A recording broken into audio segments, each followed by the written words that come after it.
Hello and welcome back to another episode of Bantz with Lawrencia. How are you all doing? I hope you're doing great. Now for today's episode, I want to talk about two issues or give two updates regarding the story of Mohbad and the story of Nollywood actor, alien actor John Okafors, also known as Mr. Ibu. Now let me start with Mohbad. As we all know, I think this is one of the most controversial passing of a young person. He was 27 years old when he passed, and ever since the day he was announced that he passed on, it has been from one controversy to the other. It went from Naira Marley and Sam Larry to Prime Boy to now the family fighting over, I don't know if it's property, I don't know if it's like, listen, family matter, while I know they finish. Now, Mohbad's dad has been accusing the wife of infidelity. According to him, his son, Mohbad, before his passing, told him that the wife has been sleeping with Malian group or Malian members, as in she would drug him and then go and have fun with other people. So the man, or Mohbad's father, is demanding for a DNA test on the son, 7-month-old son. He was 5 when Mohbad passed. So for the past 2 months, Mohbad's father has been demanding for a DNA test on the son, Liam. Now, I think one of the people that brought this to the forefront was the very dark black man who came out and said, we have to look at everything. We have to look at the fact that Mohbad complained about his wife. There were voice messages or chats online that was released online saying that Mohbad complained about his wife's infidelity.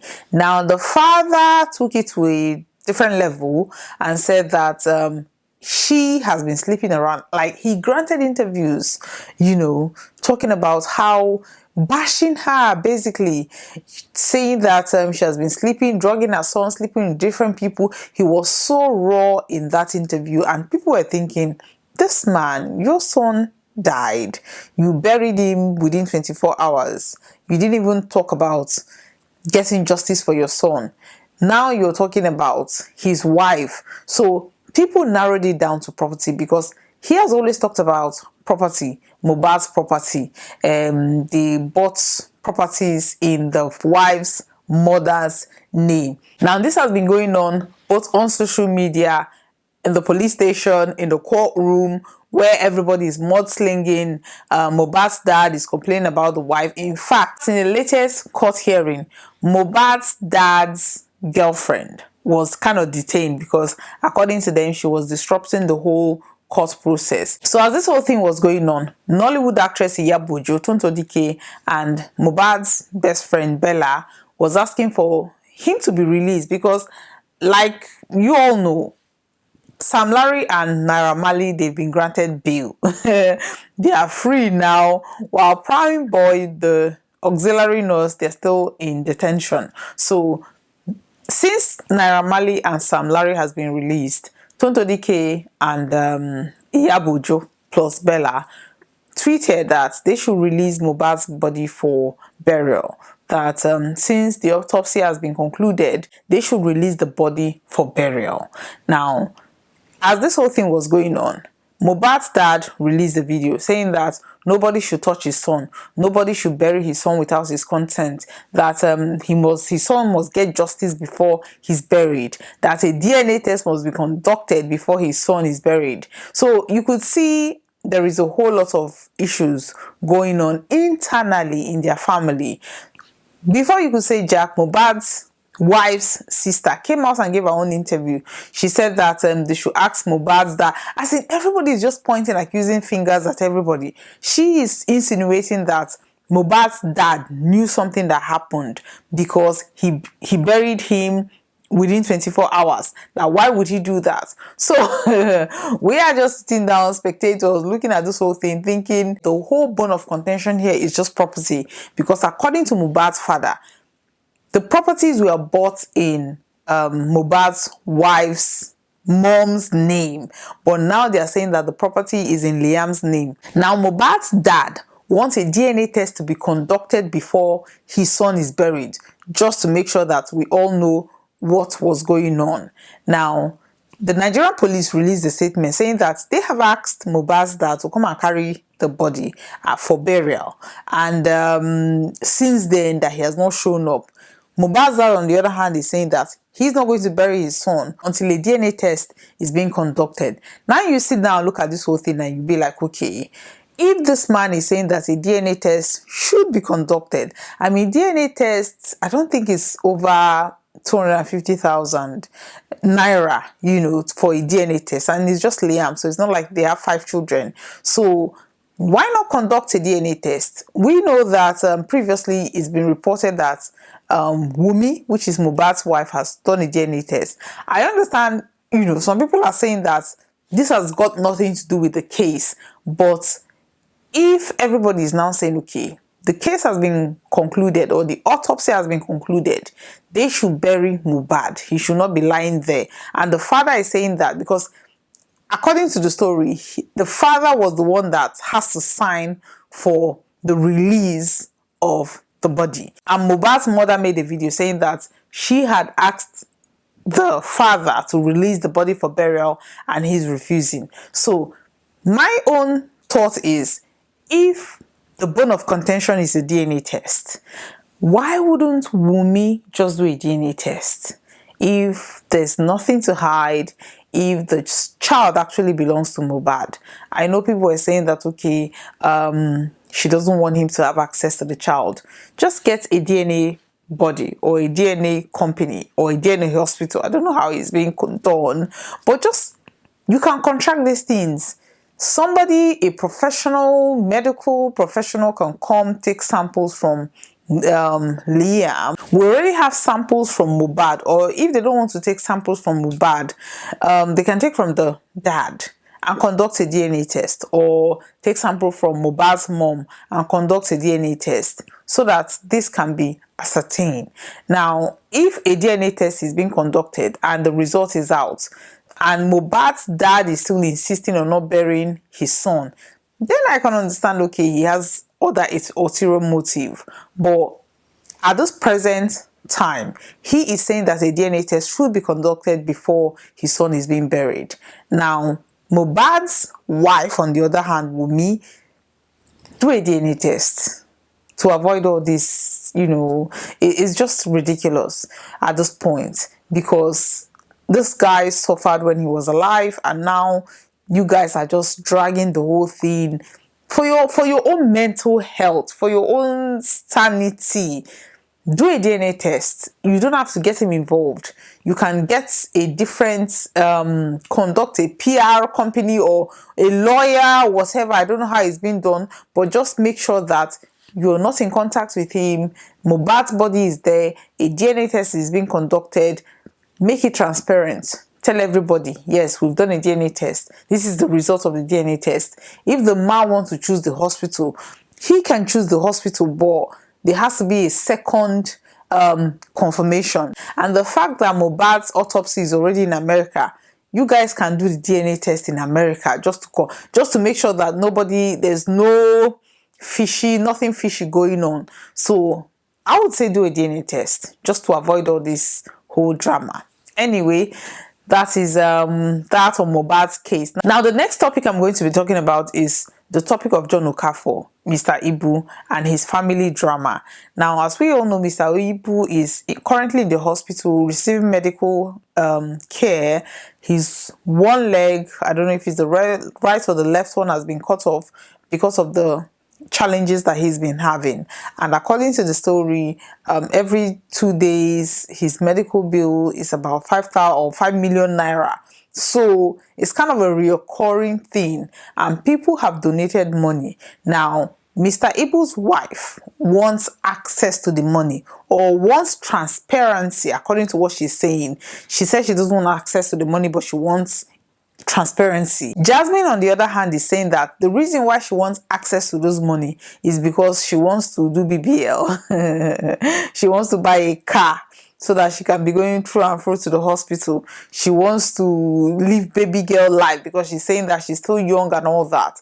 Now, a lot of people came online and debunked that, saying that, oh, why is Jasmine inserting herself in a family that she doesn't have any rights to?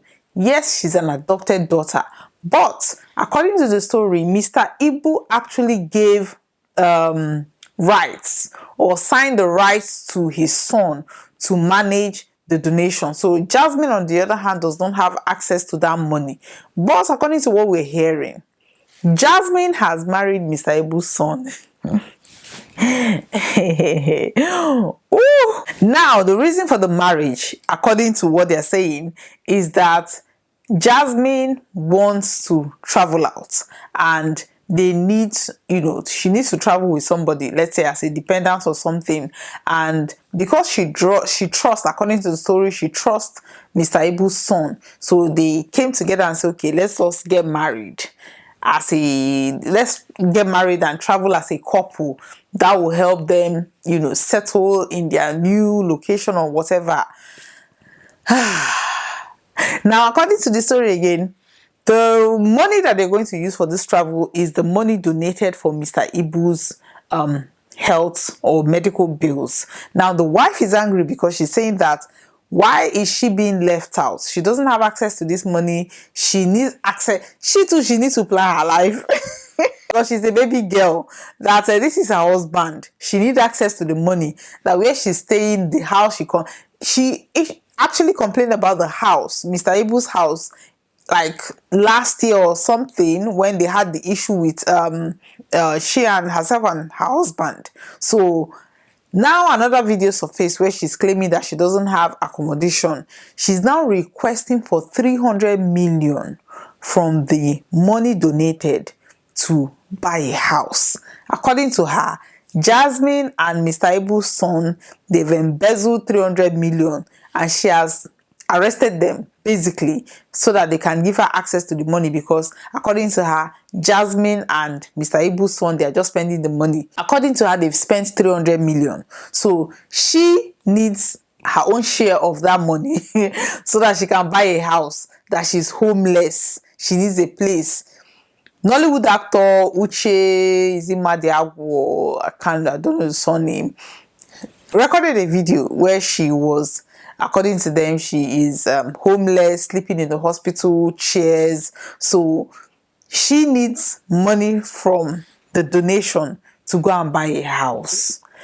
Looking at this whole thing is just so ridiculous, that this man is still sick in the hospital. People are still donating, praying for him to get well, while the families are just sitting down arguing over money. Poverty mentality.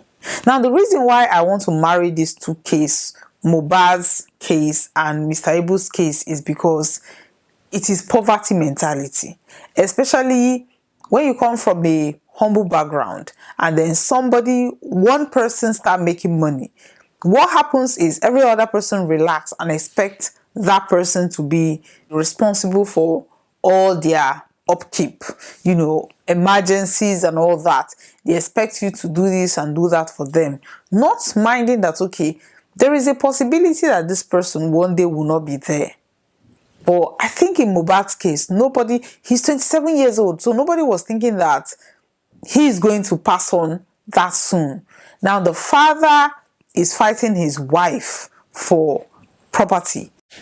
Mr. Ibu is still alive, though he cannot earn more money because his craft, he needs to work to earn money. Now he's not earning any money and he's currently sick. So people are donating money for him to even get well. Now the family, because they are all reliant on his money, are still trying to get whatever they can from the monies that people have donated for him to use and pay his medical bills. Poverty mentality. Poverty. Now, if the only lessons that anybody is going to learn from this thing is that regardless of who is successful in your family, go out there and get something for yourself. Because if you don't, whether parents, whether siblings, whether cousins, you're going to wake up one day, that person is not going to be there. So what do? Are you going to come out online and start fighting your children's husband or your children's wife, or fighting for money when somebody is still alive in Mr. Ibu's case, how is that going to play out? People should, it's not even about money, it's not even about having money, it's not even about not having money. It's the mindset that you are supposed to inherit somebody else's money. It's the mindset that somebody, even a sick person, is supposed to take care of you. It's the mindset of Mr. Ibu's wife that, okay, my husband is sick, they've donated money for my husband. I need that money to do BBL. I need that money to buy a house. I need that money to still maintain my lifestyle, regardless of whether he's sick, regardless of how his health. He's still here. He still needs medical attention. Nobody knows how long, but everybody just wants to grab what they can at the moment, regardless of the situation at hand. Poverty mentality.